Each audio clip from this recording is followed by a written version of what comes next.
Hello, everybody. First and foremost, I wanted you all to know how much we appreciate you taking time out of your busy schedules, whether you be up here in the north or down here in Florida, to spend some time uh, with two absolute legends. This is something I've been looking forward to for a long time. And before we get going, I want to thank both Jack to my left and Charlie to my right for taking the time to help put today's programming together. We spent numerous hours sitting down planning this out, and then some tongue-in-cheek fun emails back and forth to make sure that we can put something together that's productive for everybody today, and give ourselves a chance to chat about our futures, both at the beginning of our careers and again at the very end of our careers, on how to put plans together for us to possibly wind things down. So as I had mentioned a little bit earlier, these two have unbelievable track records and resumes, and I don't think I would do them justice by trying to put forth where they started their careers and how they moved through them. So, Jack, if you don't mind, I would love to turn the stage on over to you and for you to tell about how your career started, what brought you to the Met section, and maybe some stories that you just shared with me about your welcome here on the Met section's turf. Thanks, Nick. Sure. Honored to be here. Thanks for having us. I really appreciate the education committee doing things like this. Really important. We've been doing it for a long time. Charlie and I, when I was back as a new person in the section, felt like these kind of things were really important. So thanks for asking me to do it with Charlie. I'll try to take it through as quick as I can. I started my golf career as a caddy at Oakmont back in Pittsburgh, where I grew up when I was 14. Caddied there for a few years and was asked to work the range. I was there every day anyway. So my deal there was I caddied in the morning, worked the range in the afternoon, where that enabled me to hit balls at Oakmont and play golf at Oakmont. From there, went to college, got out of college, and became the assistant professional at Oakmont when I got out of school. First head professional job was at Capri Club, 1988. Charlie remembers it well because I was hired in late March and started in early April. And kind of a whirlwind thing. Got together, came to the section, and we'll touch on it a little bit later, Nick, about how welcoming everyone was to a non-Met section New York guy, which I think is the culture of the Met section. You know, it's everybody's helped everybody, and I received a lot of help when I first came to the section, particularly from a guy that really no one knew other than the guys I played with a little bit in Florida in the winter, but that was really it. And then head professional at Creek, 2 years at Loxahatchee in Florida, back to the Met section where I was the head pro at Country Club of Fairfield, and then my last 15 years at Shinnecock Hills. So before I retired from the club pro world, and that's kind of my journey to where I am now. You know, I have a different role now. I work with the Evans Caddy Scholarship, working with young men and women through golf and caddying, and still get to work with all the PGA professionals. Particularly fun for me because I now meet some of the younger guys that I didn't ever get a chance to meet. So that's kind of it in a nutshell and how I got here. So how about that? We got a guy that starts at Oakmont. He's got the Creek Country Club of Fairfield, ends his country club career at Shinnecock, and that's it in a nutshell. Just like us all, right? Charlie Robson goes without saying. Charlie, I'm going to have you introduce yourself in a second, but I think anytime you walk into any building and there is a painting of an individual, it kind of speaks volumes as to who he is and what he represents. I walk into this building every day with a bronze plaque in regards to the gentleman Nelson Long, who I had the chance to replace. So heavy is the man at top, and you were there for 44 years as the executive director. Am I correct with that? Probably. There were a couple of years that I probably took off that nobody knew about. No, I started in 1972. I also came through the caddy ranks at the Oakmont of the Met section, planned on Country Club, and worked in the golf shop there. And when I got out of school, the opportunity to work for the section came along, and I told my father I was going to do it for a couple of years and then get a real job. And 44 years later, I was still doing it. So a little different track than Jack had, with only one job. But I think that the one thing that both of us had in common is we learned from some of the best people in and around the business of golf. And I think what we're hoping to share today, and appreciate, Nick, you putting this together, and those of you that are taking your time to either be here or watch on the Zoom, is that we don't have answers. We just have experience. And what we want to do is share experience and make this as interactive as possible. See what we can do that will motivate people for the upcoming season, prepare them to be better in their careers. And if it's towards the end of the career, to look at how you can kind of prepare for that, because both Jack and I have gone through that process. So hopefully we can touch on some subjects that are helpful, but more importantly, bring out some conversation and discussion from those who are part of this program. I think Charlie said it best. We're looking for this to be as interactive as humanly possible. The beauty of what we've created today is we're coming from two completely different angles. Jack can speak very much from the country club side, and even some of the changes that he's made now, helping with search firms. Charlie, you can actually look at it from a lot of the questions from the club's perspective on the value that the golf professional can bring, and maybe some opportunities that we can use in order to better ourselves, maybe through the interview process, or how to position ourselves to take the next step forward. So with that being said, I think it's only fair for us to kind of start at the beginning, maybe what a younger assistant or somebody that's looking to get into the business can do in order to put their best foot forward. And I'm going to kick it back to you, Jack, real quick. I've been asked a couple of questions in preparation for this. Is what's your perspective on how somebody should start? Maybe how long to stay at a facility, and if the prestige of the club might outweigh the opportunity to monetize the job, and where that tipping point might be in order to move forward. Yeah, good topic, Nick. I think, again, Charlie was right. We don't have the answers. All we have is the experience. So I'll kind of give you my thoughts on where I've seen success stories and how the young assistants be successful. You don't always have a choice of where you're going to work and who you're going to work for. And I think those two things are important. It's not only the club you work at, but who you're working for, and will that person be able to help you achieve your goals. I think looking at if you have choices, take a look at the history of the club. Do they produce success stories? Is the golf professional doing things in the section and maybe nationally that helps young assistants achieve their goals? And I think if you have a choice, the money's important. We've all got to pay our bills. But if you look at the long term of it, making those kind of decisions about where you work and who you work for, I think are pretty important in our business.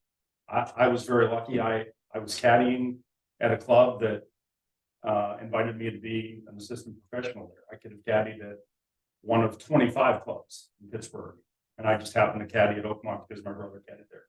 So it was complete luck that I got to Oakmont and then started to meet the people that I met there. So I didn't really have a choice. I just got very lucky. But after that, I think I always tried to advise my staff, if they were going to make a change, to really think long and hard about, why are you making this change? Are you doing it for the money? Are you doing it because of a place to live? Or are you doing it because I think that change would help my career down the road? And those are the important parts of the decision. It's not always the money, and it's not always it might be if you like to play. I mean, we have a lot of great players in our section. Am I gonna have freedom to play in the tournaments, which I like to do? Am I gonna have freedom to practice around my duties and responsibilities at the shop? So those would be the kind of things that I would use to make a decision if I was a young assistant starting out now. Charlie, you were brought in, I'm sure, on many opportunities from the club's perspective. Trying to help plug a position, or maybe a head professional coming to you asking you if you can give some assistance on some direction for them to fill in a crucial role.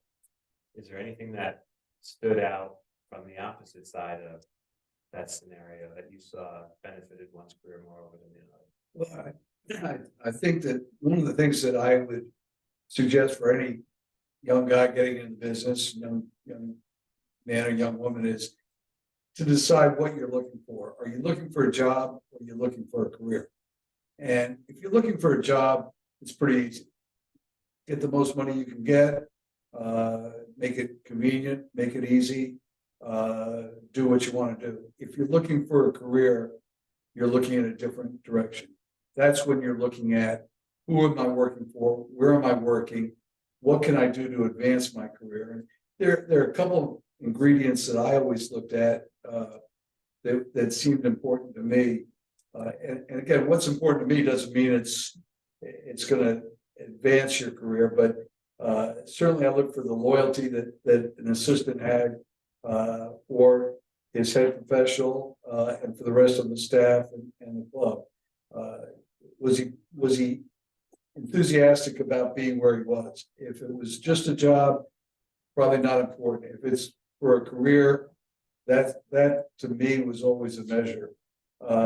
Was he enthusiastic about serving the members? Was he somebody that when he came to work every day, wanted to make it better for the people that came to that golf course? Whether it's private or public, whether he was teaching or whether he was working in the shop, whether he was running a tournament. Is there something that an assistant could do that impacted his head professional and impacted the members?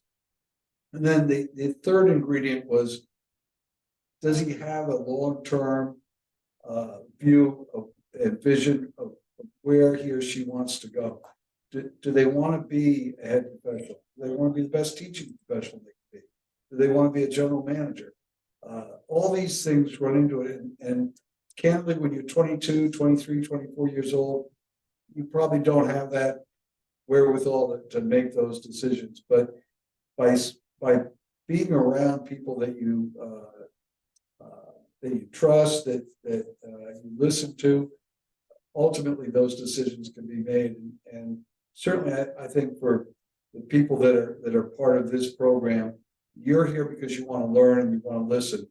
So I'm assuming that most of the people that are here are not listening in because they're at a job today and this is a way to spend 2 hours to kill time. I hope you're looking at it with how can I do something? What can I do to make it better for my career? And there's so many avenues of meeting people, and Jack was very fortunate. He was in a great place. But there's only going to be so many professionals that can work at Oakmont or Winged Foot or Marion. So you have to find, wherever you are, a way to make an impact on other people, make an impact on the people you work for, and to look at ways to advance your career. I think of Greg Visconti, who didn't work at Winged Foot, grew up at Westchester Country Club, but didn't come from that background. Went to St. Andrews, which would be a nice job, but probably not the career advancement. And Greg's had a great career. So you kind of develop whatever works for you, and if you've got the right stuff, you'll get there. I think that eventually, if you that's what your real goal is. Charlie, I'm going to piggyback off of that and throw this back your way, Jack. You mentioned a bit of luck at the start of your career, but usually water seeks its own level. Are there any catalysts or mentors that you leaned on to show you the way? And did you always know you wanted to be a head professional, or was it something that found you? Boy, that's a good question. You know, again, I'll go back to Oakmont and, you know, I grew up at a public course. So I was really never around, the public course I grew up at didn't have a PGA professional. So I didn't really know what that meant until I got to Oakmont. And then, I got to watch the head professional at the time, Lou Worsham, and Bob Ford, who was his assistant, and what their life was like. You know, they played, they taught. I mean, wow, this is pretty cool. These guys get to hang out at a club, and I watching those two guys from the caddy yard, and then from the range, and then from cleaning clubs in the bag room, and just looking around the corner and watching how their days were going, really led me to believe that that's what I wanted to do.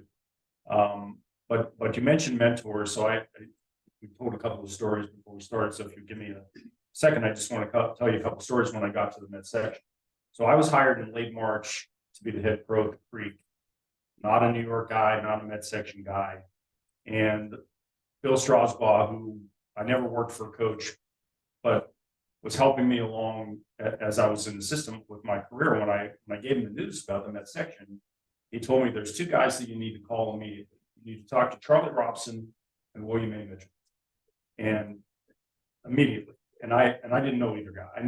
I had known Charlie's name, and I obviously knew William A. Mitchell's name. But as soon as I got to the section, coach said, you need to spend time with these two guys. They're doing more in the section. They're helping people in the section. They will help you. They will welcome you to the section. So I did that. I reached out to both. But in the meantime, Creek, Piping Rock, and Meadowbrook were three clubs that were in the neighborhood. Jim Alvis was the head pro at Piping. A gentleman named Gil Kavanaugh, who the older people on this call will remember that name, just the greatest guy in the world. Well, Gil Kavanaugh invites me to lunch and walks me through the world of Locust Valley private clubs. Jim Alvis invites me to lunch and takes me through the Met PGA tournament schedule, which blew me away, how many tournaments there were to play in. And he advised me, he basically told me to play in everything. Because Alvis played in everything. So if he said playing everything, I'm going to try to play in everything too. I'm like, when exactly am I going to be at the club? It works. My first year, I'm a little nervous about this whole thing. Like, you know, there seemed like there were 2 tournaments a week that he was checking off on the calendar. But those guys, what struck me there is those guys reached out to a new guy in the section to help him. He was trying to help me learn the ropes in that area. Jim Alvis was trying to help me with the tournaments. But I think the one story that really resonates about the culture of the Met section and people wanting to help people, the head pro at North Shore at the time was Carl Lauren. Carl Lauren was probably more famous as an instructor than he was as a player, but he was a good player. Carl Lauren played in majors and was a very competitive player in that section. When we got paired in the Long Island Open in a 2-ball, 36 holes, round 2 and round 3. And I wouldn't say Carl got to know me. Carl didn't say hardly anything to me in 36 holes. Kind of said good shot occasionally, but that was about it. And we played 36 holes together. And I actually played very well. I finished 3rd. Alvis won and I finished 3rd. And I get a phone call the next day at Creek from Carl Lauren. So I called him back and he said, Jack, you know, North Shore's not very far away. You need to set aside a couple hours on your schedule and come over and see me. So I want to talk to you about your golf game. And I'm like, wow, did I do something wrong? Like, why is he doing this? And so he said, bring your wedges. You don't need to bring all your clubs, but he said, I want you to bring your wedges. And back then we only had 2 wedges. We had a pitching wedge and a 56-degree sandwich. That was it. It's 1988 to give everybody a perspective when this is. So I go over to North Shore late in the day. It was like Carl had taught all day. I got there at like 5 o'clock or something. Got my 2 wedges in my hand. And Carl met me on the range and he said, you know, you're a good player. He said, but you have no chance beating these guys unless you get better with your wedges. He said, you're pathetic. And he started to take me through the rounds that on the 3rd hole, you had a wedge to the green and you hit 30 feet. On the 6th hole, you had, and he's rattling off these examples of how bad he thought I was with the wedge. And I'm thinking like, you know what? I played pretty good. Like I'm not that bad. It wasn't like I was missing the greens with wedges. Anyway, the point of the story is he spent 2 hours with me talking about how I can be a better wedge player. And, you know, I took that as he wanted to help me play better. He wasn't like, oh, this guy comes in and plays well and takes money from us. I can help this guy. And that was Carl Lauren. And that to me was the med section culture. Jim Alvis welcomed me, Gil Kavanaugh welcomed me, Carl Lauren welcomed me, Charlie welcomed me. And then I got to meet guys like Nelson and then spent time with William A. Mitchell, who was one of a kind in a lot of ways. Talk to any of the guys in the section that worked for William A. Mitchell. And you would learn a lot about how important he was to their career and all of our careers. But that would be, those would be the kind of things that I learned in Bill Strasbaugh, which I can't even get into talking about coach without starting to choke up a little bit. But that was the culture. And I think doing things like this, Nick, inviting Charlie and I to do things like this, education programs, that tells me that the culture of the med section is still we're trying to help each other. And we're trying to help each other get better. Mike Diffley, who's one of my good pals in the section, I know coaches and teaches a lot of the good players in our section right now. Would Diff have done that when he was playing against those guys, trying to beat their brains out? Would he try to help them with their golf game? I don't know. You'd have to ask him. But he sure loves helping the guys now get better because he knows how important playing is. So I think we're in a section. All of us are in a section with a culture of good players. Employment matters, our jobs matter, and we just have this culture to help each other. You just hit two massive points. I wrote them down about 10 minutes ago. I would love to elaborate on it, and I'd like to kick this back to the both of you. One, Charlie, I don't want to speak for you, but I know in the past you said that our business has changed over the 44 to 50 years that you've watched country club life evolve. Playing, I just wrote that down a couple minutes ago. Is there still an emphasis for the head professional on the playing end? Have you seen that shift? Is it more important than ever? At the core, that's what this game represents. And what are your thoughts on that? Where do you see it going forward? Well, I think what's probably most interesting to me is to see how the talent level has evolved. When I began, 1972, no cell phones, no internet, one wedge probably. Might have even been wooden shafts for all I can remember. The best players were head professionals. It was Jimmy Wright, Jim Alvis, Gene Borick, and Carl Lauren, Nelson Long, and Bobby Hines. Guys who were leading the section in points every year were the head professionals. I look at the list now and I see Casey Pine, and I see Dylan Newman, and I see all names that probably either I don't know or they don't know me for sure, assistants. And they've just elevated their games to a point where they've taken over from the playing mantle. And I think that's great. And I think it's, I see Mike Ballo Jr. get a job at Tamarack. Well, it still means something to be a good player. It should mean something to every assistant to be the best player he or she can be, because it's part of the business. And you need respect among your club members and among other golfers. If you can't break 80, if you can't tee it up, and as William A. Mitchell used to say, he had to be the best player in his club. Maybe he wasn't always, but he went out on the golf course, and his feeling was if somebody beat him, that lessened his value, that lessened his credibility. So in my mind, playing is critical. The other point that I make about playing, and I'll go into an employment experience here. We used to be, and Jack and I and Nelson was on some of these meetings. We used to meet with clubs, and invariably they'd say, well, we're not looking for a guy to be a great player. That's not important to us. and they'd list all the other things that were important to them. And ultimately, they seemed to have a better, more important element than they would say. Part of it was notoriety. If they had heard the name before, if they knew somebody was a good player, if they knew he or she played in tournaments, that made a difference.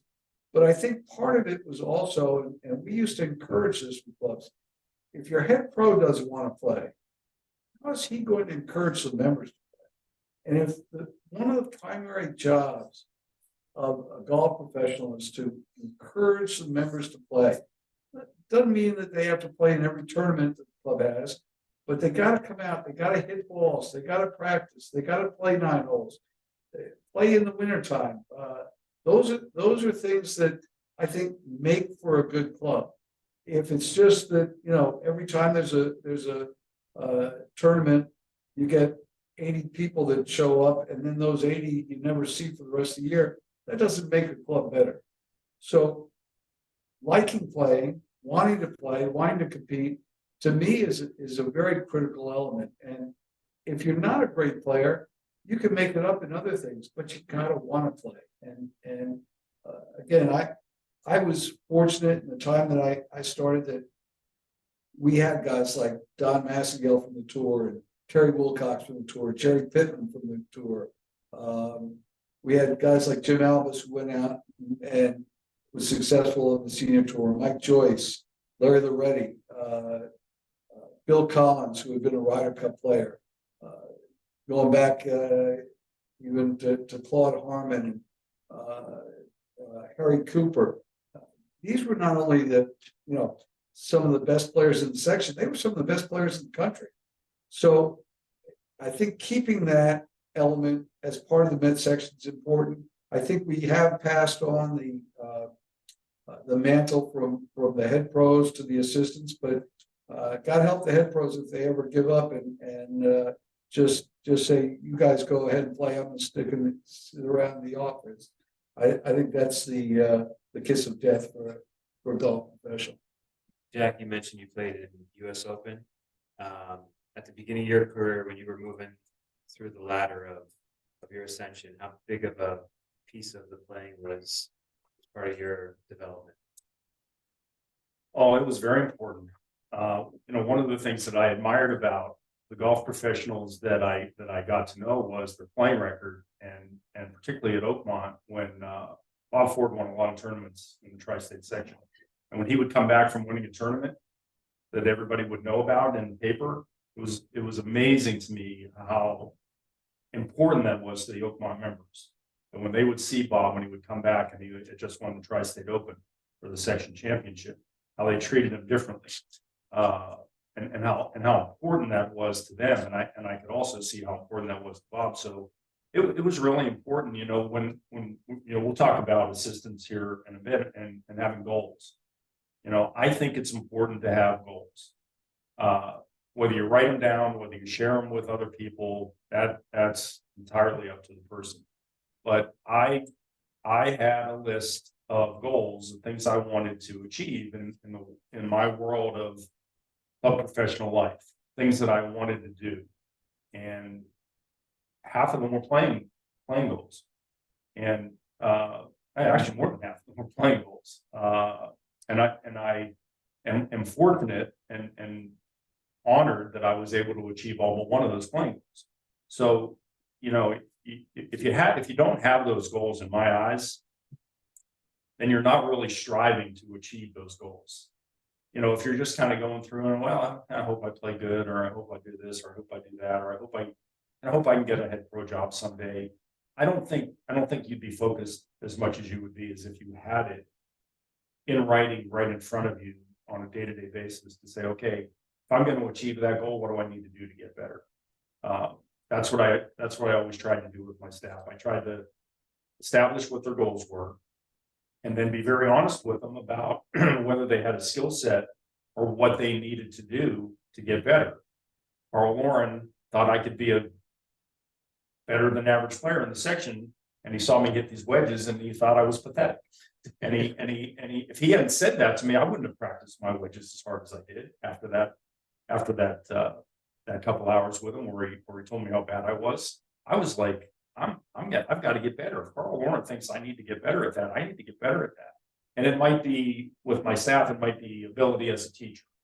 If you're going to achieve your goals, you've got to get better as a teacher, or you've got to learn tournament ops a little better, or you've got to get technically better. They didn't come to me to get technically better on this computer, by the way, but they had to do it. I don't care who you learned from, you had to do it. But I think, Nick, goals are really important. And again, if you don't have that in front of you, every time I achieved a goal, I checked it off, and then I started to focus on the next goal. And I just think that's a good way to go about it.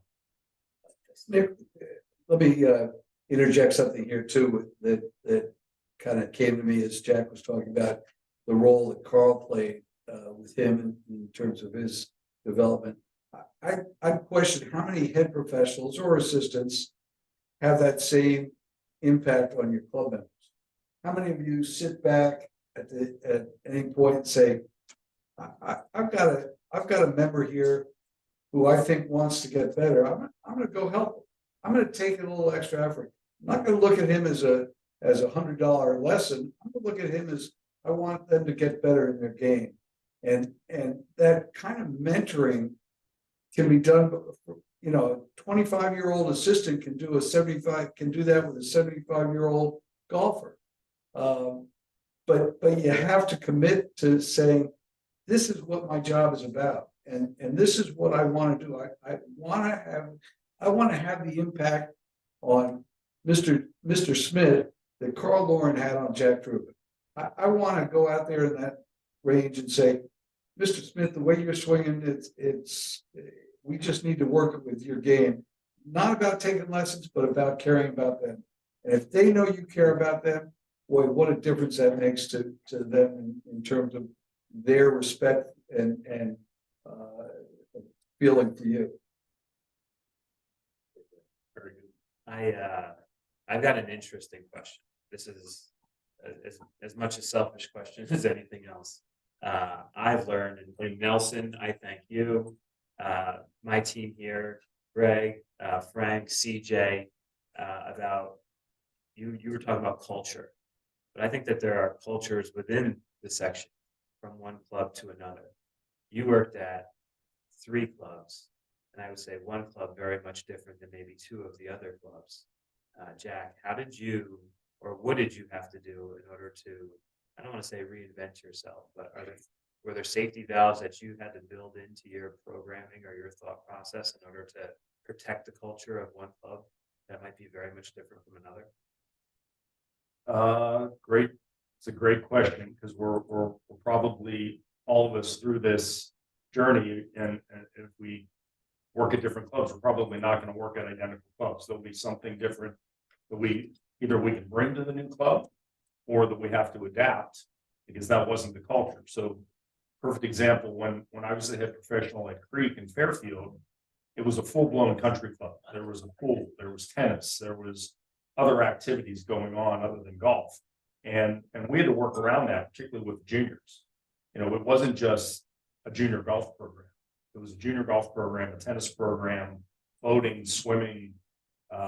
Creek was basically a summer camp for the kids, and still is. So we had to work all around that. When I got to Shinnecock Hills, which is a golf club with no television in the clubhouse, no breakfast, no dinner, certainly no swimming pool or tennis courts, and quite frankly, no junior golf program.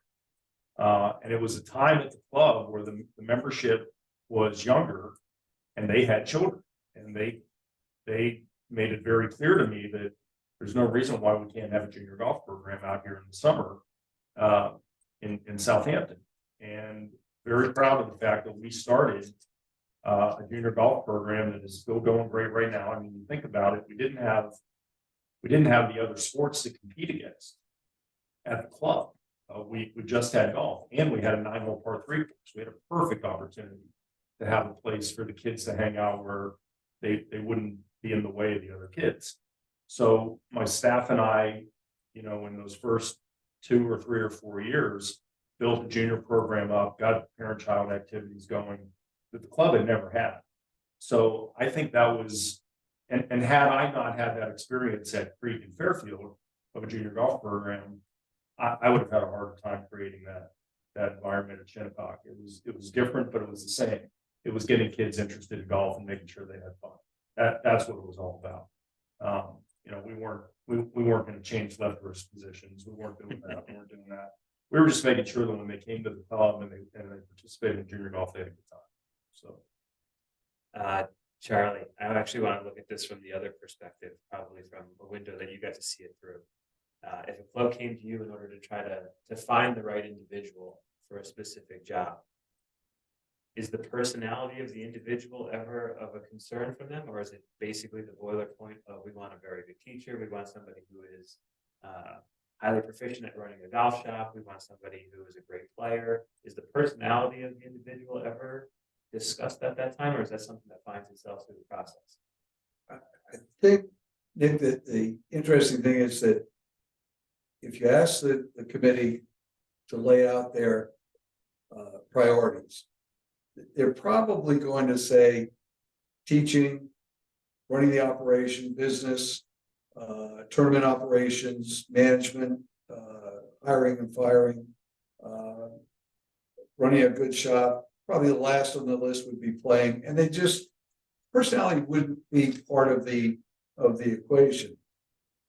And yet, personality is probably the most critical element through the interview phase.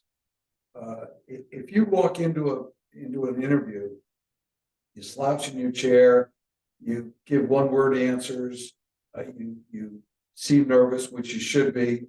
To be honest with you, being interviewing for a job should be one of the most nerve-wracking and stressful times that you can ever go through. You know, you have to be able to project to them that you're the person they want to sit across the table from in 20 years. What your resume says today, what you're going to be 10 years from now or 15 years from now, is inconsequential. If they were hiring just based on your resume, you probably wouldn't get the job in a lot of cases. Nelson wouldn't have gotten the job at Century in 1976. You know, good assistant, coming from a completely different culture, but boy, they knew him, and they knew what he could do for that club. And I think that one of the things that I've always tried to impress on people going for jobs is you've got to win them over in an hour. Think about that. You've got to project yourself in 1 hour to the point where they say 10 years from now, 15 years from now, that's the person I want teaching my wife, teaching my kids, teaching my grandkids, running our tournaments. And so you've got to figure out a way that you can project in that hour. And it's not easy. For some people, it comes very easy. I can remember David Young going through interview after interview, and David just had a way about him that, boy, I liked him so much, but didn't project well. When he finally got his chance, he was a great head professional. He was terrific, but it took a long time for him to get it, and it took the right situation. And sometimes it is luck. But I think, you know, and Nick has heard me say this, and maybe some of you in the room. When you were in college or in high school, you might study hours and hours for a test. And, you know, after you graduate, that test or that paper that you put together meant nothing to your future. Here you've got a chance to get a head professional job, to start your career, or maybe it's a top assistant job. And you walk in there with zero preparation, no research, no practice. You practice more for a pro-am that's coming up than you do for a job interview. And yet you expect them to fall in love with you in an hour. And maybe you're lucky enough that it happens, but a lot of times it doesn't. And all you can do is look at yourself and say, well, that was an experience. Now I gotta make sure I'm better prepared the next time. I'll go back to William A. Mitchell. When he got the job at Minnesota, one of the things that he did is he went to the club beforehand, he got a copy of their constitution and bylaws. And during the course of the interview, he explained to the committee some of their bylaws and constitutional requirements that they had no clue of. And in his mind, he had to know more about that club than they knew. And same thing as Nick was saying about the culture. Who better to expand the culture of the club to a new member than the golf professional? Go to your new members and say, we got to play this year.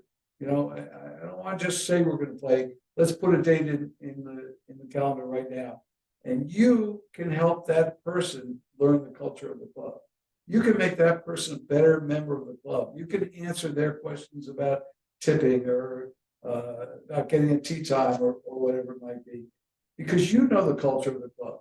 You can tell them when the women play, when the kids play, how to get the kids in the programs. Those things don't necessarily come up in the new members' orientation or interview. So as a head professional, you have a chance to spread that culture. And I think, again, these are things that when you go into a job interview, explain to them that this is something you want to do. And let them know that. We, Jack, I think when we were out to lunch a couple of weeks ago, we were talking about, you said something about, correct me if I'm wrong, preparing for an interview is like preparing for a practice round of a tournament. You don't show up for that big event the day of without typically having walked the grounds, figured out your plan of attack, lines that you'd like to hit. But, you know, at least through discussions I've had, a lot of individuals just look at the opportunity of going for the job of, I'm only going to go for the job that I want. Not that you might pick up pieces to add to your toolbox for the job that is the one that at the end of the day is going to check every box you would ever hope to get. One of the stories that I love from the Squire Cup this past year, I know there's some of us that are here now in the room that were there. One of the most profound things that I took from that was when we went around the room and all of these legends of our game, all the head professionals that, you know, even I go to for advice and look up to, explained how many interviews that they had gone on before they actually landed their first job. To your point, Charlie, it wasn't just you look at Jack and, you know, he was the head professional at Shinnecock, and you just assume that every job he ever went for, he got. Hearing people go around the room and say, you know, I didn't get the first 4 or 5 jobs I went for, but along that process, I picked things up. Was kind of a piggyback off of what you had discussed on going for jobs that you might not expect to be able to get, or maybe a job that you might not necessarily have the wherewithal to want at the end of the day, but the experience might be worth its weight in gold. What's your thoughts on that? Yeah, thanks for Charlie for getting the interview process started, because we have so many assistants on this call that'll be going through that very shortly, or have just gone through it. There is really no reason in the world now, Nick, not to do your research on a job that you're preparing for. With the internet now and all the data that we have out there and all the ways that we have of communicating and learning more about a particular club or a particular job, there's just no reason not to be prepared if you really care about it. And it's amazing to me how it is so related to somebody that cares about a golf tournament coming up, play a practice round, talk to someone that's played the golf course, you know, making a site visit. This is like so obvious to me. If you're applying for a job that you've never been to, you know, I've heard of Century, but I've never been there because I work on Long Island. But I'm applying for this job. Well, have you ever been to Century? Have you ever been on the grounds? Do you know where the range is? Do you know where the batting room is? Do you know where the first tee and 10th tee and 18th green is? No, I don't know. But you know, it's 18 holes. I know it's 18 holes, and I'm sure they have a nice range. And, I mean, you're going into that interview and someone's going to bring up a question about something. And if you haven't been on the ground and you haven't done your homework, how are you going to answer that question? And wouldn't it be impressive to say to a committee when they ask a question about the range, you know, yeah, I know where the range is, I know where it's located, and I think we can do some different things here in the operation of the range. So, smart committee member will pick up on the fact that you've done your homework, And a smart committee member will also figure out that you've never been here before. This is the first time you've been to the club. You haven't bothered to come over here and visit the club or do a little homework. I mean, to me, it's such an obvious thing. Charlie said it right. You know, practice for a golf tournament that you want to win or play well at, and spend hours working on it, and then preparing for a job or not preparing for a job interview, literally change your life and make your career. You know, there's a correlation between my staff over the years and their success rate in getting jobs and the preparation that they put into it. The young men and young women who prepared the best tended to do better. It's probably like the guys that practice the hardest on tour tend to do a little bit better. And I think, you know, that there's a relationship there. To preparing for an interview, you know, it's a different world now than Charlie and I would do the interview seminars. You were going to meet a body, you were going to get face to face with a person, probably in your initial interview. Now it might be the third or fourth interview. There's a Zoom, there's FaceTime, one I can never remember the name of, Skype. You know, before you actually get in front of a real live breathing person and have an interview. Well, that's a different interview, looking into a computer screen, maybe with one-on-one, maybe not even someone on the committee, might be the GM, might not even be a person that's on the committee that you're dealing with for the first time. So that's a different interview, you know, but you've got to prepare, you've got to learn how to prepare for that versus I'm going to play golf with a committee, I'm going to have lunch with the committee. That's different. That's not the way it was a long time ago, but believe me, that's the way it's going to be going forward. So before we jump around into different pieces, anybody that has any questions or would like to bounce a concept or an idea off of these two? Again, I'd like to keep this as interactive as humanly possible. So we're looking in that group chat. If anybody does have a question or something that they would like to have answered by two of these guys, this doesn't happen often. So I would hope that somebody would at some point throw something in there that I'm sure they would shed a lot of light on. I'm going to bounce around a little bit. We're going to kind of go toward more of the end of our program because this is a talking point that I personally don't know if I have ever had anybody bring up. Chris, this was a request from you, which I think is brilliant. We always talk about ascending up to get to hopefully the end goal of being director of golf, head professional director of instruction, whatever position you may want. But we rarely ever talk about winding things down, how to prepare for those moments.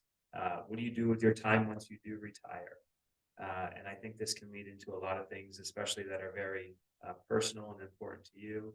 But Charlie, you've had the opportunity to also watch those have wonderful careers and then transition into different portions of their lives. I mean, Nelson, I only hope at the end of all of our careers, we can have a send-off like you had. That was a beautiful pocket of time, and obviously you did it right, but how do we get there? I don't obviously even remotely know where to start with this. So Charlie, if you don't mind taking us out, and then Jack, you can knock it out of the park. I'm not sure there's the right way, the wrong way. I'll give you some of my thoughts on people that did it well.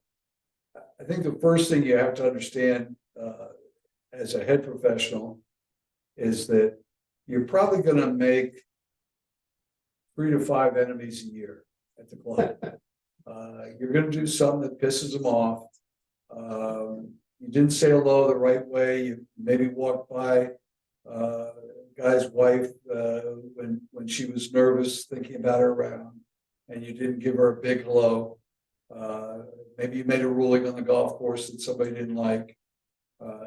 So the fact that once you get into your 50s and 60s,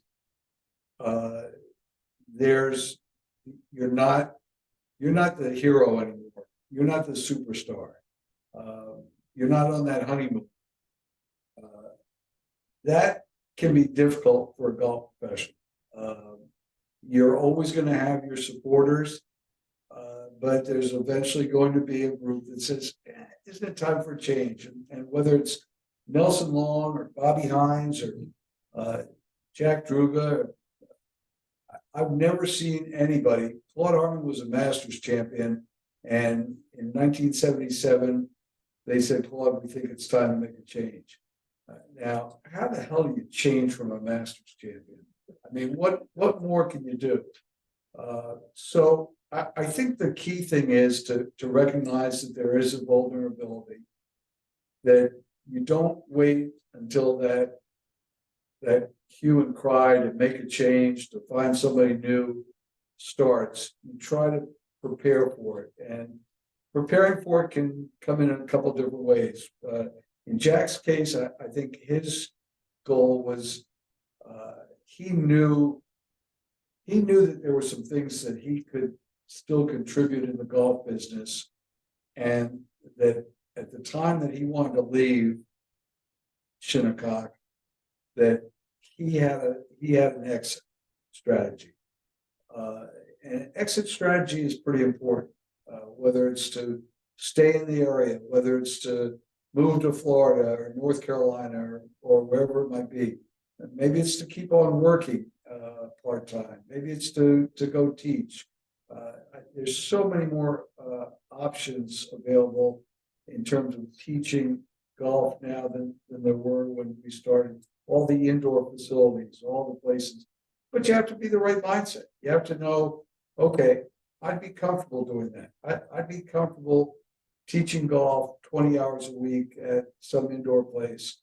And maybe before you have to do that, you start to do some homework there too. What are the places nearby? Where can you go to do some teaching?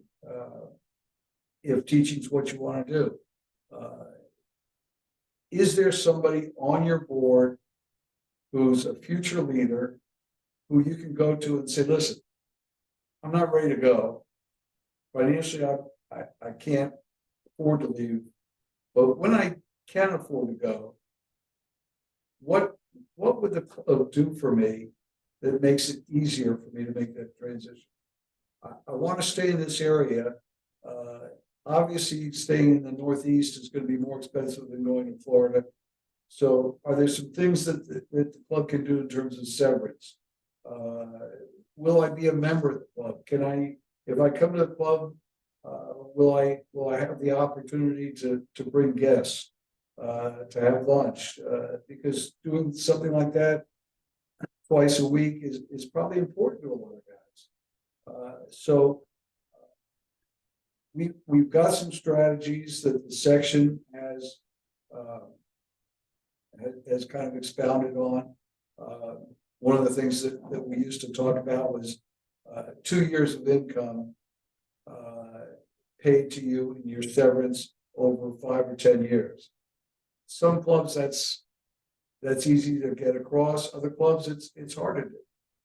Some clubs it might be going to them 10 years in advance and saying start to set aside $10,000 or $20,000 a year in advance of my departure, so that when I go, I'm not with my hat in my hand and begging to get $15,000 to help me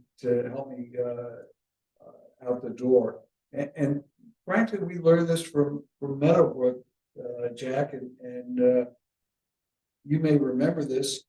When Gil Kavanaugh left and they hired Rick Meskel, who was former Nelson Long assistant, we had a great relationship with the club. Met with them, tried to help them every way we could.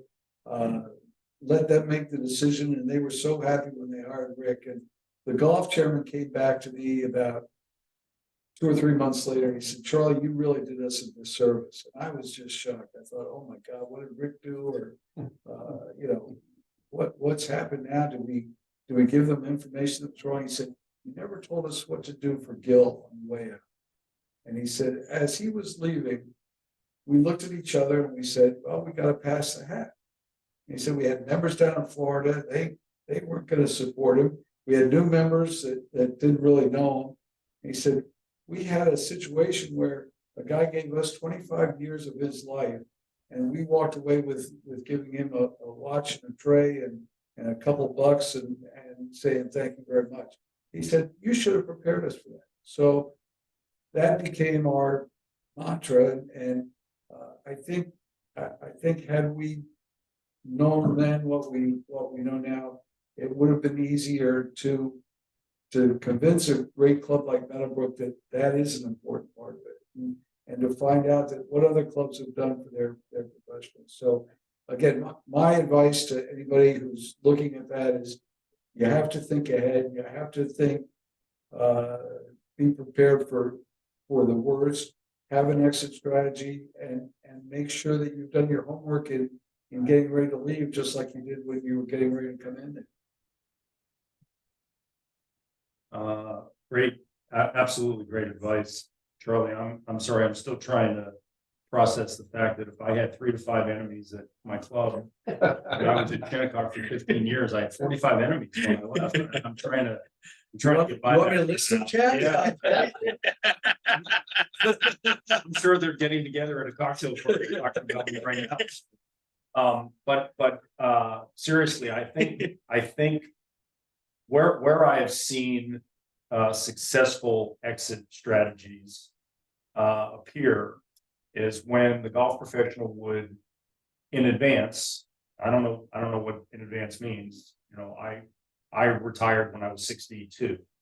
So I don't know what that is. I'm sure it's different for everyone. But if you're in your late 50s and you're on the back 9 of your career and you realize that at some point, you know, this is going to end, and you want it to end well, I think going to a key person at the club, who is currently, you know, in power at the club or has an influence at the club, and saying, look, I'm thinking about this within the next 5 to 10 years, and you know, can we talk about, you know, what might happen when the time, age-wise or time-wise, is getting close for me to do this. I know that John Kennedy was a big proponent of that, of making sure that the guys in advance would try to get something in place. I know some of my pals now who are getting very close to retiring have things in place about how the last few years are going to go, compensation-wise, job description-wise.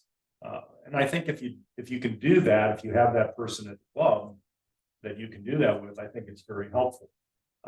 My situation was when I met the key guys at the Western Golf Association and the Evans Caddy Scholarship.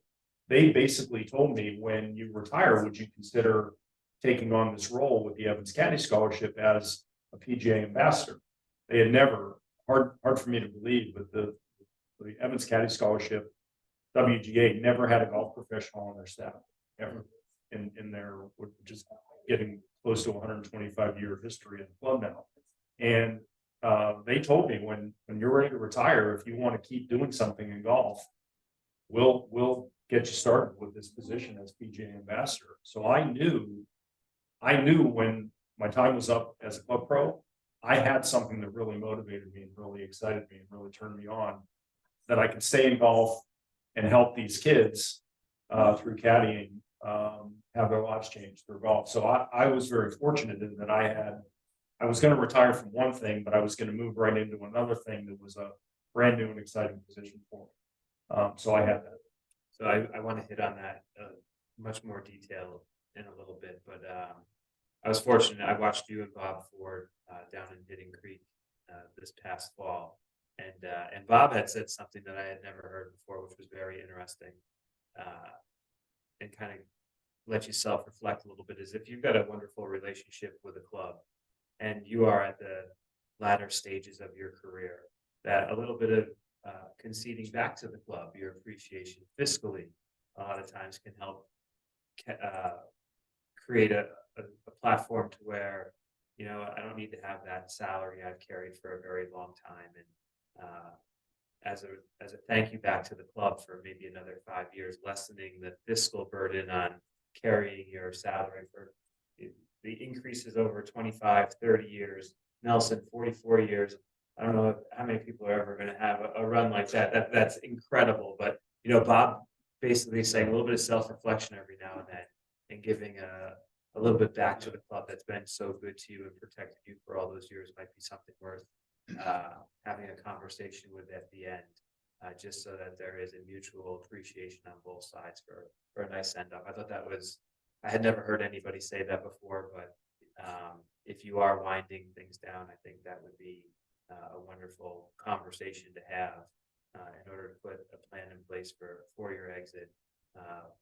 And also allowing the club to possibly maybe put some money aside and do something nice for the individual on their way out. So I did enjoy that. Two cautions that I would pass along is number one, as you enter into these conversations, don't ever pick out a date or a time. Don't say I want to work till I'm 65, because I guarantee you, in the minds of the club, it's he said he wanted to retire when he's 65. So always keep it open. First of all, don't get yourself trapped. Secondly, don't be afraid to say, I'd love to retire now, but I really can't afford to. Because maybe that's what gets them to say, gee, if it's just a matter of trying to make sure that we give them a good package, let's give them a good package if that's what we want to make a change right now. So, you know, you have to, I don't want to say you have to play games, but you got to be thinking about what are they thinking about. You know, they want to make a change. They love you. Believe me, they love you. They'd love to see you there every day, but they want something new. So it's the shiny new toy. And I kind of defer to Nelson a little bit too, and you know how it came up here. I think we all felt that Nelson Long and Daryl Kestner were going to work till they were 100, and you know, so I'd ask Nelson what went through his mind as he was preparing, and how did he kind of bridge that gap and know that it was time. I would, well, being from south of, New York, I always thought New Yorkers, a lot of members stayed in their positions too long. And I had a few New York businessmen that said they did. And I always thought there was there's time to exit the stage. And as you said, I retired then at age 71, and being working in the winters, 32 winters, and 47 as head pro century.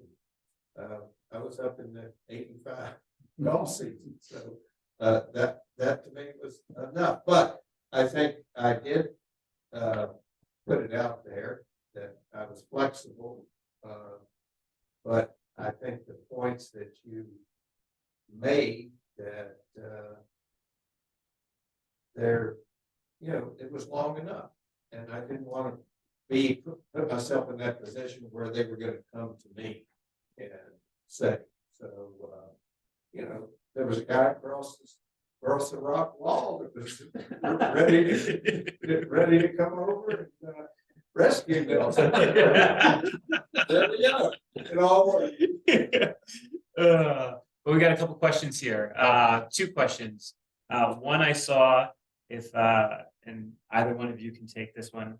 If you're looking to interview at a facility and you may not have access to that facility, is there anything that they might be able to, if not get access, to stand out to show that they've done their due diligence?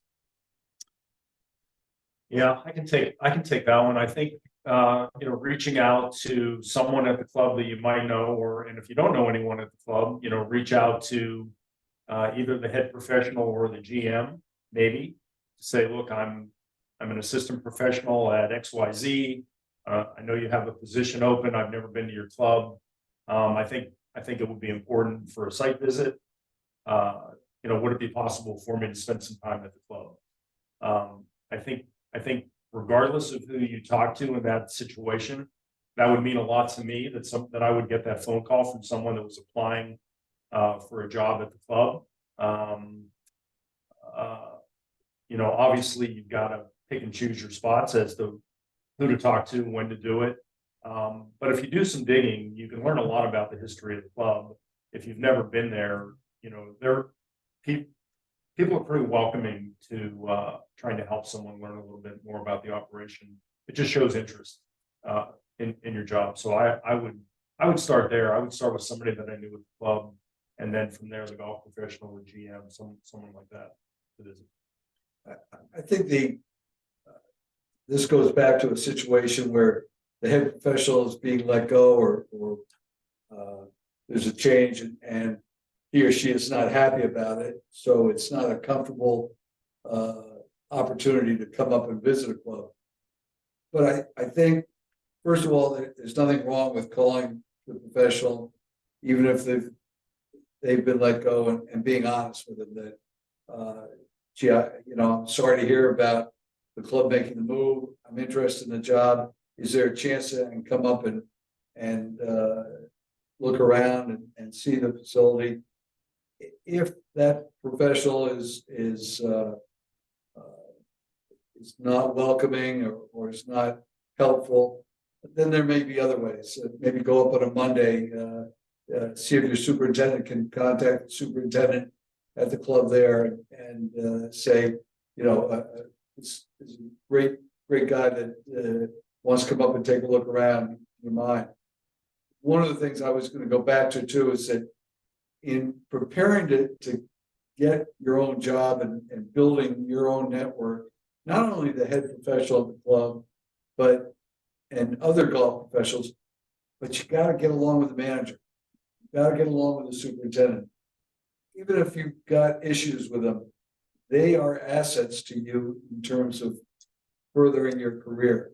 And you never know when a club manager is going to call his peer at another place and say, this guy's great. Or on the other side of the coin, look, I never see the guy, he's out playing all the time. So if you want to hire him, good luck. But because we know a lot of the managers, it's more about being there and taking care of the members than it is about what you're in the business for. So it's a great question if you can't do it, but as Jack said, there again, don't just give up because they fired the pro and he's not happy about it. So I'm not going to bother him.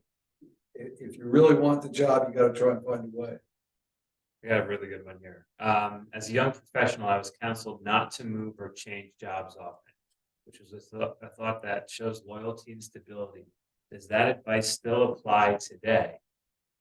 And is it acceptable to change assistant positions more often? Charlie, I'll let you kick this one off first. I think one of the biggest changes and that I've seen in the golf business is the tiering of jobs. And when I say tiering, there's always the top level. Then you had your next tier, your next tier. So you started out in a head pro job and you worked your way up to hopefully get to a better job. That was the way it was when I started. Craig Shanklin's of the world started at Middle Bay and went to Fairview and then went to the TPC network. Pete Davison, Woodmere to Middle Bay to the TPC network. Nowadays, I think there's that top tier and then there's everything else. And so I don't see as much changeover, which has resulted in the fact in the situation where assistants who used to move on every 3 years because they were moving up, now if they've got a good job with a good boss and a good club membership, hey, why move? Don't move just to move because it may not be the right situation for you. So I don't think there's a number. I wouldn't say 3 years is the right amount. Nelson, some of his most successful professionals, Rick Meskel, 9 years, and Daryl Kester was several years, I think. Oh, Daryl McDougal, Ronnie McDougal was 11 years. So, I think it's incumbent for the club to understand why a professional stays. And whether it's because that's the right fit for him or for her to stay. CJ's been here 20 years, 25. Her goals are not the same as other professionals have been. So I like the idea that you'll always have to be looked to moving, and don't get too comfortable, but that's on the individual. If the individual has gotten too comfortable, shame on them. They need to do something to shake it up a little bit to make them more valuable at the course, if that's where they want to stay. I think that's a perfect answer. I think there's so many circumstances nowadays as to why someone would want to change positions. It could be a personal thing. It could be a girlfriend, a wife, an area of the country, maybe a family situation that want to be closer to my family. Maybe it's their parents, maybe it's your wife's parents. There's a lot of different situations out there, but in terms of loyalty, I think everyone's got to make a decision on what they feel is best for them in their career. And I don't think it's disloyal in any way, shape, or form to want to change a job if you have the right reasons. And I think if you're honest with the club or your employer or your boss as to why you're thinking about making this change, then I think kind of under honesty is usually the best policy. You know, I don't think there's any right or wrong answer to doing it. So just things come up, opportunities come up when you least expect it sometimes, and then you've got to make a decision based on the time. I think one of the things that has also changed, Nick, is that when I started, every head professional had an assistant, one assistant. That assistant did a little bit of everything. Now we're in an age of specialization. You've got a teaching assistant, you've got a shop assistant, you've got your tournament operations, you've got your outside operations. And so I think the movement sometimes is getting the experience in those different specializations. That may be more important than just changing jobs to change jobs. And now I look at most professionals, I would say, minimum of 3 assistants at most clubs now. This is a perfect way to transition into the next topic of conversation. And Jack, I know you. This is probably closest to you relative to everybody else in the room here on how different interviewing strategies are. We touched on it briefly a couple minutes ago, but all the different search firms out there now and how to position yourself within those and become identifiable when it's not just a singular net section search. How beginning of my career, at least, I didn't even know of another search firm. It was Charlie's going to have the pulse as to what's going on, and he typically knew before anybody else, and that was the way it was done. Now I can think of 3 different search firms off the top of my head who all have their hand in one club or another. Yeah, it's a very different world now in the world of interviews. Search firms aren't going anywhere. If I don't know all the exact numbers, but it's pretty rare now when I hear about a club doing it the old way, where they talk to the section office, pick their brain, have a meeting, identify candidates on their own just through word of mouth of the club or in their area. Now it's let's hire somebody to narrow this down. Let's pay someone to take us through this process and get it down to 3 candidates or 5 candidates or whatever it's going to be. And in most cases, then it's going to be a Skype or a Zoom interview, your first round of interviews. Well, I guess your first step is the stack of resumes. So that's the first cut down. The second cut down is a Skype interview or a computer screen interview. And there might be a second computer screen interview. Again, it might take you a while to get to a live body to actually stand in front of and talk to, especially if you're not from the area. But I think they're here to stay. The PGA of America, thankfully, is getting more searches than ever. I don't think it's anything that they're doing differently. I just think that there's X number of clubs that are using search firms. So we all know the names of the search firms. We do have the PGA of America's career services that are still involved, executive search, and the career services they've hired. PGA has hired, I think we're at 28 now, career service people around the country. So that tells you right there that they are getting more opportunities to hire golf professionals. But when we would do the mock interviews and I would do the same thing. So many of my staff never went through an interview. It was always a one-on-one, and I played the role of golf chairman, past president, women's chairman. And I knew the questions, pretty much, we knew the questions that they were gonna get. And when we would sit across from each other, I could see body language. I could see how much sweat was pouring off their foreheads. But now you don't really have that opportunity because you're not really gonna meet a person maybe for the first couple of interviews. But I think that preparation is still important. I don't know that much about it. Every search firm seems to do it a little differently. So I probably don't know the questions as well as I used to know the questions. There's some obvious ones, but even then, to do it in front of someone and have that person be able to critique it. Because we all think we're superstars in front of the camera. We all think we're superstars in front of a group, but there's things that we do where we have no idea that we're doing it.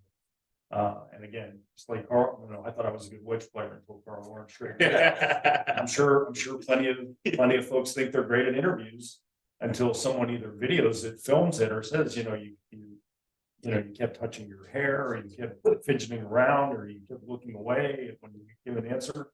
How do you know that unless someone is there to advise you and help you? So, but search firms are here, everyone. It's amazing to me, and it's also amazing how few clubs don't think they can come up with a great list of candidates just on their own, just by their membership and their tentacles and their outreach. They are making a few phone calls to the right people, couldn't do the exact same thing and come up with, great names and great candidates, doing it on their own. But I don't know what it is. I guess it's the hire someone to do it culture Mentality, that's sure. out there right now, but it's very real and it's not going. It's interesting. One of my biggest issues was these search firms when they were first starting, and I fought like hell to say, this is wrong. It's bad for the business. It's bad for the golf professionals. I saw it in the club managers world, and thought to myself, all they're doing is just moving their clients from job to job to open another job. Well, that was back 10 years ago. Now the reality has set in that this is the way of the world. So whether I like it or not, it's something that you have to deal with. I guess the thing that I would do is check out every one of these search firms and reach out to them.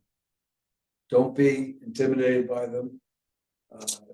Don't be set apart from them.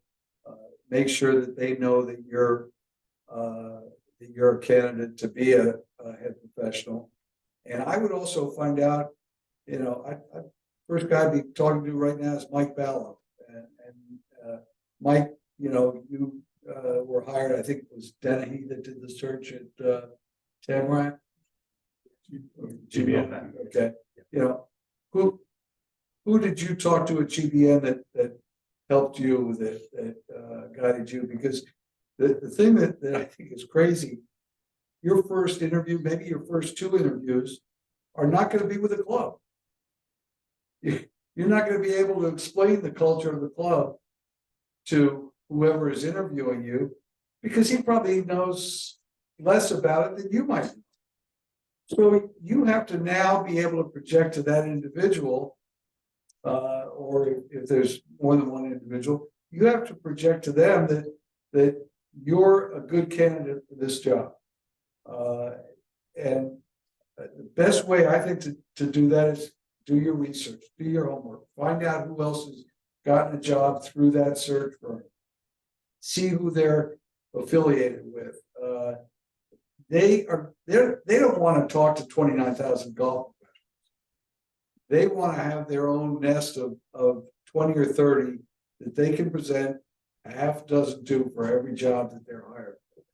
So whether it's GBN or Dennehy or Copeland and Kudler, I think it's incumbent on an individual to reach out to them, to get to know them, to see what you can do to advance yourself in their eyes. And as I say, I don't like it. I don't think it's the best way for clubs to go, but it's the way they're going. So, you know, my advice is play the game that they've set out and do what you can. Doesn't mean to not find out about the club, not reach out to members. You've got to do that too, because you never know when the committee, the search committee goes back to GBN and GBN says, here are your 6 finalists. And somebody in that search committee says, we better add Chris Kenny to that list because I've heard nothing but great things about Chris. So we want him on that list too. So, you know, it's not a one size fits all, that's for sure. You've got to do it every way you can. It is funny how things have changed. I mean, I don't consider myself on the back nine of my career yet, although maybe I should after having some of these conversations. But just in my career arc, how much things have changed. I remember the first time I had interviewed for my former facility, which is 15 years ago now, but it doesn't feel all that long ago. I was sitting down with John Kennedy, putting together slideshows and printing all of my materials and going through budgets with him to use during my interview process. And that was kind of it. Recently, I spoke to the computer with no interaction for probably close to 45 minutes. I took a Wonderlic test and a personality test. And I remember looking at my wife going, I don't even really know what I'm interviewing for right now. I haven't spoke to anybody yet. I don't even know if I'm smart or not. I don't even know what kind of personality I've got anymore. So who knows where that's going to go. But we also just received a really good question from Gabe Carr Harris here. He says, thanks for all the great info so far. Can the panel speak on any of the newer emerging skill sets that are dedicated to the PGA professional? And is there anything that may no longer be relevant that maybe was 10 to 15 years ago? I'll take that one. Skill set for sure is technology, particularly in teaching. What I've found now and heard is that if a golf professional that's going to either hire the staff for the club or be involved in the teaching part of their club is not a high tech or perceived as a high tech teacher, it won't help he or she in the job search. It's the world we live in right now. It's TrackMan, it's force plates, it's all the data now in the world of teaching. It's almost like now if you're giving a lesson and you don't have some sort of a machine on the range, a lot of the members don't feel like they're getting any kind of a lesson because they don't have any numbers and I believe in all that stuff. I think it's all great, but you better be good at it. First of all, the numbers are going to be meaningless unless you really know what you're looking at. Those of us that use those machines, unless you really know what you're looking at, they're really not going to make much sense to either the student or the person taking the lesson. That aren't relevant anymore. I don't know. I think the thing that we don't focus enough on are people skills and relations. Charlie made a great point about caring about your members and caring about your students and making sure they know that you care about them. I would tell you that the thing I get asked a lot about what I miss the most. I'm sure, Nelson, you get this question, what do you miss the most about being a club professional? Honestly, the thing that I miss the most is being on the back of the range late at night, working with a student that's trying to get ready for a qualifier or a tournament. Because I know that person really cares about what they shoot and they care about their golf game. And one of my non-golf professional mentors is Jimmy Dunn, who was a member of mine at Shinnecock and also a friend of mine before, during, and continues to be a good friend of mine. We would hit balls on the back of the range, getting ready for a club championship. He really didn't care about the other events on the club championship, to be honest with you. He said he did, but I know he didn't. And when I tell you we stopped the lesson when we couldn't see the ball anymore, is when we stopped the lesson. He didn't want to leave, and I certainly wasn't gonna leave at 8:45 at night. And that, I think that's a skill set. I think the impact that had when other members would see me staying there that late, or one of my staff staying there that late with a student, continuing to teach way past the time that the shop closed or when the lesson was over, but we were still out there. I think that goes a long way. So that's a skill set that's never gonna die. And I think, the great, whatever the most successful or highest regarded golf professionals, they have that.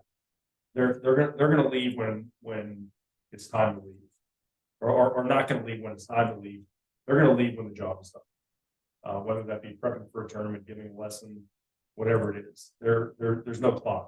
The clock is not ticking. So to that question right there, I would say that. The only, I think the two skill sets that sometimes are not as important as they used to be, playing number one. Again, I think it's a question of not how you play, but do you love to play? And can you generate that love to your members or other golfers? And the other is merchandising, and it's amazing to me. And again, it's a total change on my part. When we started in working with clubs, and the club said anything about taking over the golf shop, boy, we just, you can't do that. It was wrong. This is not where you want to be. And now my attitude is, if the club wants to own the shop, let them have the headaches. Let them have the issues and the problems and the financial worries. But you better know something about merchandising. You better be prepared. If the club's going to do the merchandising, you better be prepared to make sure that it goes well, because if it goes badly, you're going to be blamed for it either way. So I think those two elements, if there's anything that is not as important. I think the other thing is too, now head pros hire to their weaknesses. I've always thought that was a good idea, but there's more elements of the job now. Tournament operations have become very important to clubs. They want to know what the best way to run a member or member guest is, what new tournaments you can bring to them. And that's something, again, when you go into an interview, don't just talk about what you did. Learn and find out what are tournaments that other clubs are doing. What do they love to do? What do the members really enjoy? What can you do that's different? And as Jack said, the teaching and the technology. I think the one thing I would say that's, and we had a fellow named Stuart Levine that used to do some consulting for us. You're on your phones 24/7 now, pretty much. And that means you've got access and they've got access to you all the time. Hey pro, sign me up for the member. Hey pro, I want to pick up my clubs. Hey pro, my wife wants to take a lesson. And it's not just between 9 and 5. It's day off, it's at night. They want to tell you how they played, and they don't just want a thumbs up or a heart. They want you to react to it. So technology certainly has changed the way business in every corner of the world is done, but certainly it's from the clubs that said, you can't wear spikes and you can't have a phone. Now it's, you better have that phone ready and available at all times. You put this one on the platter for me. Jack, you've given me some advice throughout my career on the importance as you continue to progress toward the latter stages, how important it is to reinvent yourself. Gosh, it can't be the same program that's rolled out annually. I know I've taken quite a bit from what you've already told me. Can you share with everybody else the value and how to go about doing that, the importance of it? Yeah, that's another part of our jobs, I think, particularly if you stay there longer. I'm sure Nelson can attest to this. if you took the leaders of the club that hired me in 2006 and what their priorities were and what their mission was for the golf operation, and you took the group of people in my last 4 or 5 years there, it was night and day of what was important to them. If someone would have brought up the idea of a mixed event tying in dinner on the porch at Shinnecock in 2006, they would have been thrown out of the club. Now they have dinners pretty much every Saturday night, and they have a mixed event twice a month that ties in dinner in the club. Totally different leadership of the club. The guys that hired me would have been like, "What are you talking about? We don't have dinners here. We have 2 dinners a year: the opening dinner and the closing dinner. Done. Over. Let's not even talk about that. Not now." So the golf professional has to adapt to that, and that's just the tip of the iceberg. The way the tournaments are run might even be something like prizes and favors. How different that's become a competition, in the area. Now, I played in the member guest at Atlantic, and I got this and that and this and that. We get a set of glasses. Like, what's going on here? What are we that cheap that we're only going to give out a set of glasses? That kind of thing is what's happening now. And it could be technology. It could be the look of the golf shop. But the golf professionals got to adapt. They've got to adapt to these changes, because it's going to be the difference between them keeping their job and keeping that number of enemies for 3 to 5 a year to growing to a larger number of enemies. You've got to adapt to it. I would tell you that I got better later in my career of adapting to it than I did earlier in my career, just because I had to. I had no choice. If I was going to continue to make my membership happy, we had to do things differently in year 5 than we were doing in year 1. Was that coming from the membership or your teams? I would say both.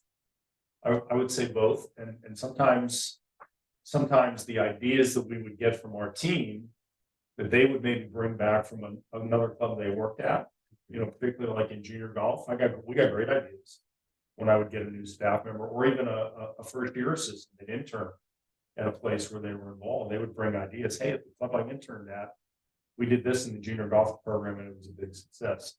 So if you can take those kind of things and say that we are going to add some things over the years.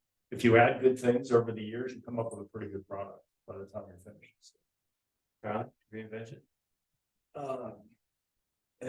I think that the challenge that I would put on everybody, and doesn't matter whether you're there for your first year or your 30th year, you've got to come up with 3 to 5 ideas, new ideas every year. And if you fail to do that, if you sit back and say, "Well, we did a great job last year, everything was fine," you're falling into that trap of time for a change. So you have to be fresh with your ideas. You have to include your team. I think a lot of times that head pro is kind of feels like he's on an island by himself. Don't be afraid to reach out to all the assistants, all the staff. Hey, give me a new idea this year. Give me something that you want to try this year that we've never done before. Doesn't mean you're going to accept it. Doesn't mean you're going to do it, but at least try and get some ideas. Try to make sure that that you go into year number 20 with the same enthusiasm that you had in year number 1. Everybody in year number 1 is on a honeymoon and they knock it dead. And generally the members come back and say, "Oh, great new guy, great new woman, so many good ideas. The shot looks terrific. Nice to see the teaching's different. Tournaments are fantastic." Well, it's the same stuff. It's just a new slant on it. The problem that you've got to have is that you can't fall into that trap after a few years of it's the same old thing. And you've got to come back. You've got to challenge yourself to do it. I don't care if it's a caddy training program. If it's something that you add to your card operations. I think the key thing is in communications. If you do something new, communicate it. Let them know that this is going to be new this year. We're going to try it. Don't know if it's going to work, but we're going to try it. But sit down, challenge yourself at the beginning of the year. This is a great time right now. I got to come up with 3 new things. Maybe a different kind of clinic. Maybe something different with the juniors. I think junior league has been great for a lot of facilities.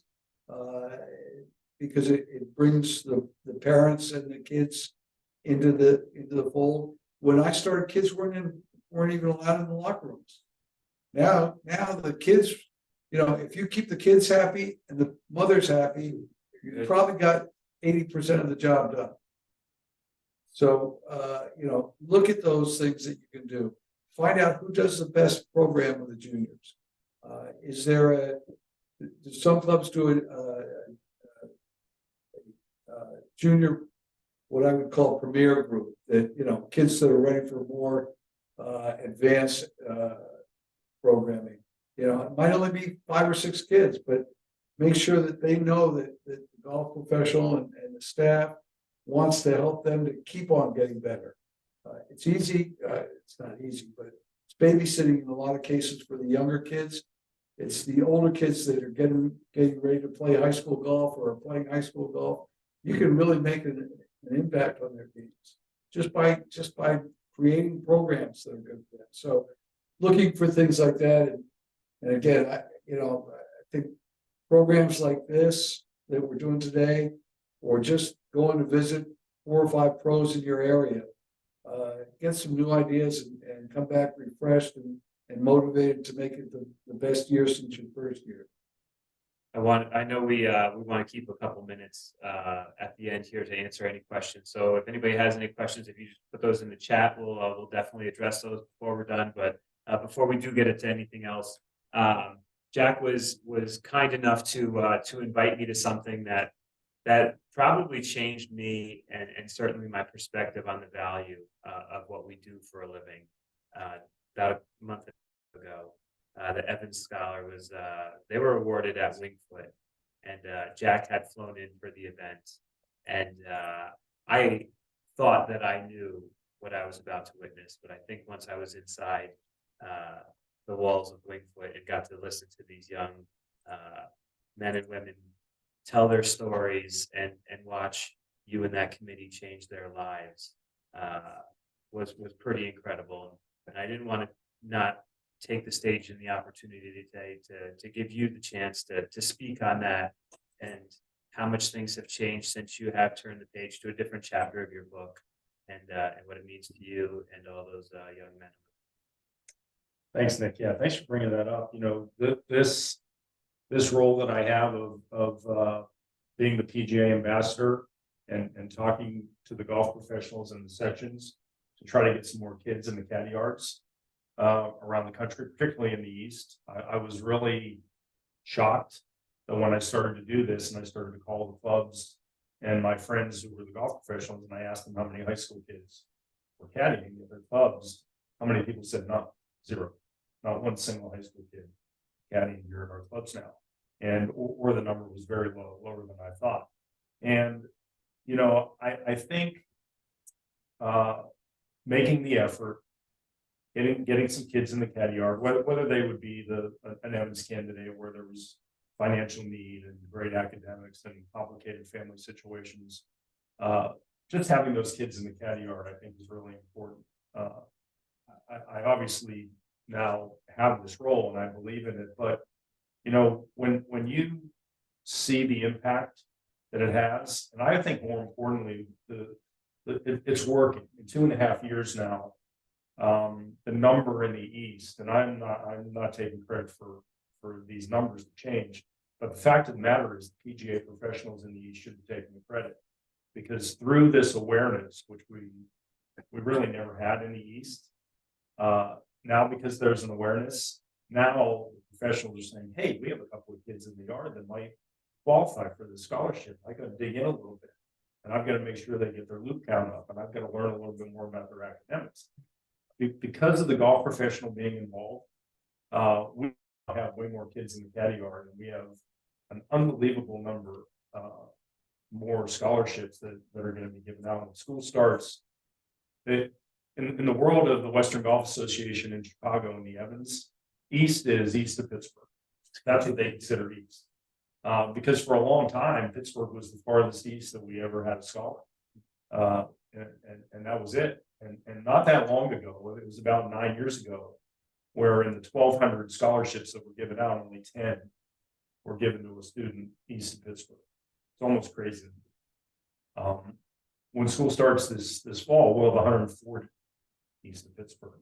So, and that tells me a couple of things. The PGA professionals are now aware, so they're making an effort. It doesn't take very many kids. And you know, we're getting a few more kids back in the caddy yards. And it's just it's a tribute to the power and the influence that a PGA professional can have at their club and in their section.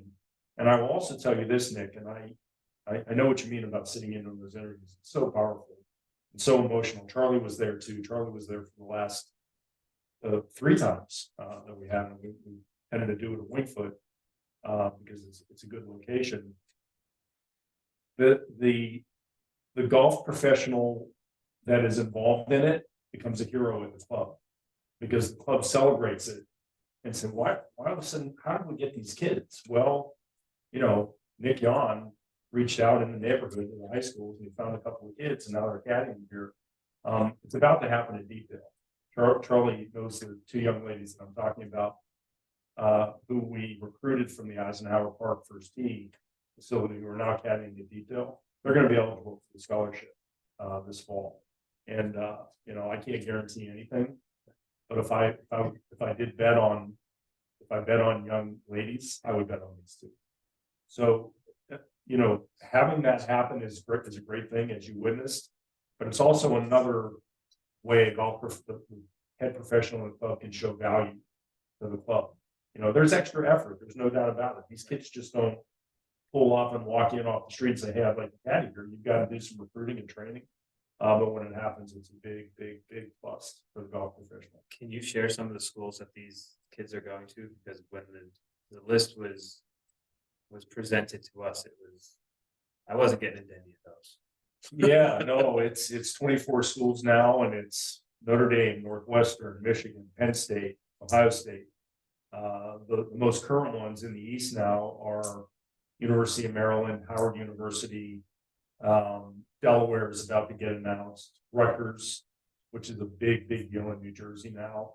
And I know this is being recorded and I'll probably get in trouble, but the University of South Carolina looks like it's going to be the first Evans school in the South. So that covers the South and the East. That'll probably be announced sometime this fall, maybe at the BMW Championship. So it's growing, and these are not, you know, schools that people have never heard of. Exactly. And to have the kids that are caddying in this area, the opportunity to go to schools like that is pretty cool. Any questions from the room here, by chance? Anything we may not have touched on? You're doing such a great job. You guys knocked this one out of the park. A couple of thoughts that I had on just a since you're paying me till 12 o'clock, I'll keep it going. One thing, and for all of those in attendance, either here or online, I commend you because I think that and one suggestion I would make: whenever you can attend something, do it, because you never know who you might sit next to or who you might run into at a coffee break or afterwards that might be able to help you. So keep that in mind. Programs that I think, and just like Jack is kind of wrapping up his career with Evans Scholarship, I'm doing the same with our foundation, and I think now about some of the things that we do with Hope and teaching the veterans, and I know it's been something that Nelson has gotten a lot out of. Kevin Rodine has gotten a lot out of. John Kennedy does. Boy, what a great way to do something that's good for somebody else and can be good for you. And supporting the fundraisers, that Play Yellow, it knocked my socks off when I heard that you know, over $280,000 was raised that first year. And we could give $100,000 of that to children's hospitals. And that's the kind of thing that on a resume can really stick out and stand out, and something you can talk about in an interview as being, life-changing. Going to a rules workshop, going to becoming rules proficient. Well, and we all see it on the tour. These guys don't know the rules. Best players in the world don't know the rules. And yet, when it comes time for your club championship, you're supposed to know them and know them back and forth. So become proficient in something like that. Again, there's going to be a small network of people that are like that. They care about the rules, but you'll be part of that group. Junior league, doing things with the junior league now. Don't just hand that off to an assistant if you're a head pro and let them take all the credit. Get involved with it, and the assistants, make sure that it's more than an involvement. Make sure it's, you are going to be leading these kids into not a career, but into playing in the future. And the final thing I would say is, for any golf professional, head professional, assistant, teaching assistant, get to know your members, know their families. They have kids. Where do the kids go to school? Are they in college? Are the kids now in their own business careers?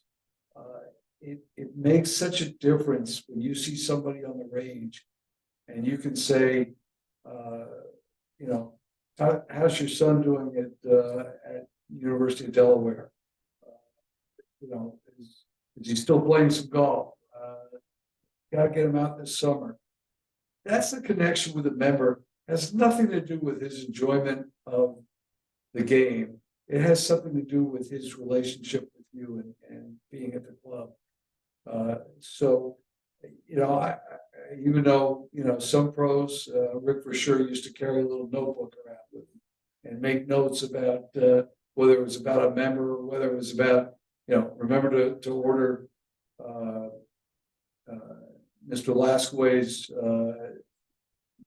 grips. Make sure you take care of that before this weekend. Anything that you can set yourself up to make sure you don't fail. And I was thinking as we were talking about the interviews, it's not always about making sure that they think you're the right person. It's not giving them the chance to say that you're the wrong person. Because when they're interviewing 6 people, they know they're only going to pick one. So what they're trying to do is eliminate 5. Don't let them eliminate. Don't let them have anything, he was kind of wishy-washy on this answer, or doesn't have much experience with women's programs or with junior golf. Whatever it takes to make sure that you avoid that, I think is critical. And we used to talk about to these clubs, and it was so important where you came from. It came from a top club, and then we started to say, well, what do you want? Somebody from Augusta? Do they need to know anything about teaching? Do they need to know anything about merchandising? Do they run a junior golf program? No, it's probably the worst place in the world to be trained for a head professional job. But at Augusta, you better know how to deal with members who aren't used to being told no, and to be able to talk their language. And I'll close it with one thing, going back to Nelson, that I always thought was a great concept that he had. Nelson would read the newspaper every morning, generally the New York Times, and Greg and can tell you that. Yeah, it wasn't because he didn't have anything else to do, but Nelson wanted to know what his members knew. he wanted to be able to see a member, especially the businessmen that were here, and again, it's knowing the culture of your club. He wanted to be able to not sit there and say, you know, what's happening on Wall Street. He wanted to know what was happening on Wall Street. He wanted to know what was happening in business. And you know, again, it wasn't so much that Nelson needed to know. He wanted his members to know that he cared about what they cared about. And so, you know, if it's a member that only cares about what his club head speed is, well, you can talk to them about TrackMan. But if it's a member who only wants to talk about what Wall Street's doing, you should be prepared to do that as well. So that's hopefully that's enough of me for now. And thank you for the opportunity to be part of this. And I promise I'll invest the fees wisely. Closing remarks, is that where we are now? Yeah, I think we made it there. Yes, sir. Okay, well, I've got a couple that I think I wish I knew earlier in my career than I learned in the past 6 or 7 years. Everyone at the clubs that we work at have favorite members. You know who I'm talking about. You know, the guy that everybody just loves to see on the range when they come in the shop. They don't run in the back room and hide. They're excited to see them. Take a minute to identify who your favorite members are, and then sit down and think about, why are they my favorite member? Why do we love Mr. Robson at Garden City and run the other way when Mr. Smith shows up? Like, what is it? Why is Mr. Robson our favorite member at Garden City? And think about that for a second, and then try to take the traits that member has and use that in your day-to-day operations with the other members that you're dealing with. You know, give it back. We like Mr. Robson because of this. Okay, everybody seems to like, you know, our little list here and our favorite group because this is what they do. They remember our names. They call us by our names. If they have something they don't agree with, they handle it a certain way, as opposed to firing off an email to the club president about what a bunch of idiots there are in the golf shop. Whatever it is, then think about that and use that. Like wow, if I was more like that at the club, maybe I'd have less than 45 enemies like Jack Druga has. 15 years at Shinnecock. So Closer to 60. yeah, it's just playing on your numbers. Then the other one is, and this is really something that I learned, and we talked about mentors, not by a long shot, or all of people that have influenced me or I would consider mentors. People that I work with or I work for. Jimmy Dunn and I talked again one night on the range about life in general. And one of the things that he told me that we should both try to do is to do something nice for someone that didn't expect it. In Jimmy's case, it would be taking them to play Augusta for the first time, which he, by the way, he did for one of our pals 2 weeks ago. First time. I don't quite have the access that Jimmy has at Augusta. I could maybe get a practice round ticket on Monday, maybe. But that's a great way that we can treat our members too. Think about that. So I tried to go through my last, I don't know when we had the conversation, 8 to 10 years, trying to do something nice for one of my members that they didn't expect. Start them on the first hole on the shotgun.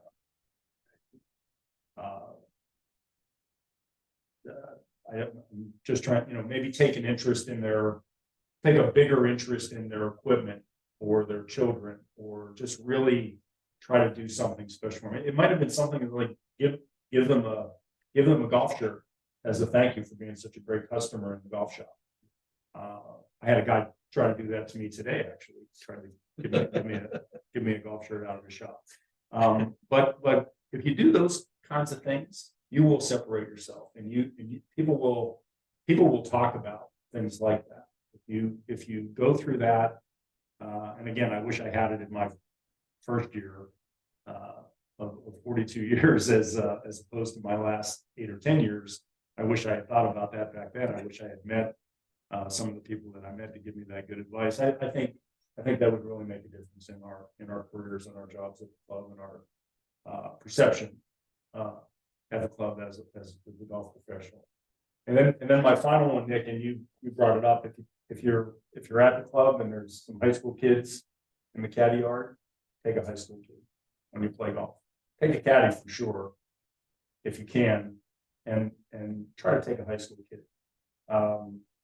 Makes a big difference. Could make a difference without even knowing what a difference it could make. So that would be my closing comments. Well, I certainly want to thank the both of you. Before I get into you, Jared, Caitlin, Steve, the entire section. I think it's fitting and easy right now to say that you both are mentors to many of us, and Nelson, I'm going to loop you into this as well. The three of you left the game in better hands when you retired, and set the stage for us to come through and succeed. So if it weren't for the hard work of the three of you and showing us the light, we wouldn't be in the positions we are here. So I thank the both of you, Nelson, as well. And this was amazing, and I'm certainly happy that things like this are recorded. So thank you both. Appreciate everybody on the Zoom. Thank you. Thanks for coming, you guys. Thanks for coming in live. Absolutely. See, that once in a while you do actually see a living, breathing instead of just sitting in front of the computer like all those other guys sitting in front of their screen. But it's funny. It's It's a lot of party. I was drawing the blank. I remember the name. I remember the first one.